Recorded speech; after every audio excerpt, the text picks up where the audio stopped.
the appearance of the brother that just came in is like me, standard descriptive African American depiction. But we was already here. We was already here. We didn't come on ships, right?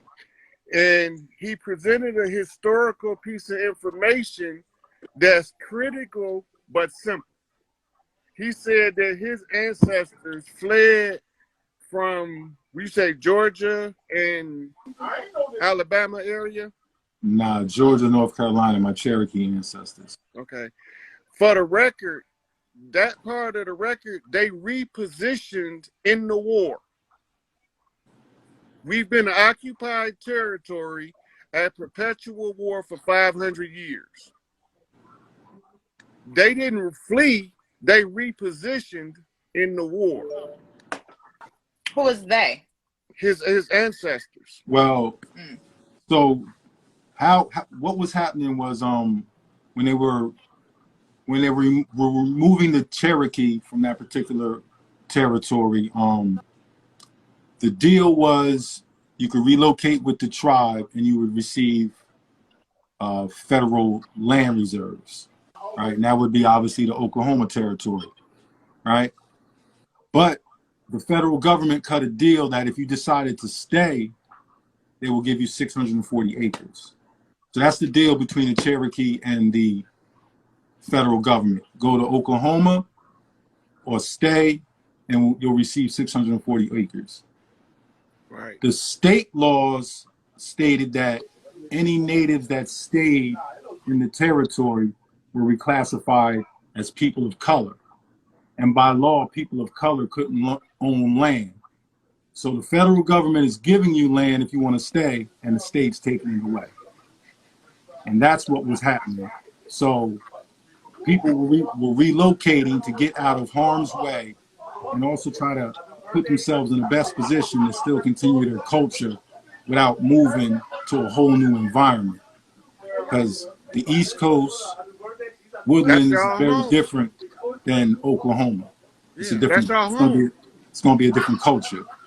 So a lot of people from different nations didn't remove, and they stayed here in the culture, in their environment, and they just were reclassified.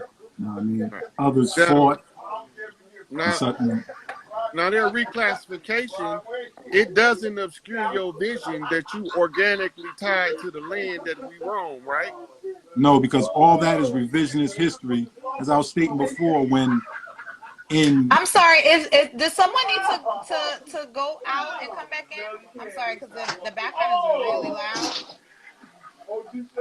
And if so, that's cool. It's no worries. I'm just not sure whose background is really, really loud. Yeah, it's not here. So what we're looking at is revisionist history. So if your ancestors would have been reclassified in the 1870 census, that doesn't mean in 1871 people was walking around looking at your ancestors saying they're Negroes. People knew who they were at the time. Revisionist, the documents only affect us when we're dealing with revisionist history, when we're looking back on things. That's why so many of us will go, oh, look, this says my ancestor was this. I know they was that. We're only questioning it now because we're not there with our ancestor. You see what I'm saying? When they were taking censuses, it's not like the census worker took the census, came into an Indian house, labeled everybody black, and then went and put on the board somewhere, these people are black. That was just for the documents. Everybody in those communities still knew who those people were. You understand what I'm saying? It wasn't how we think now, like they reclassified us and everything changed. But how the community saw you was one thing and how law saw you was another. Yeah, absolutely.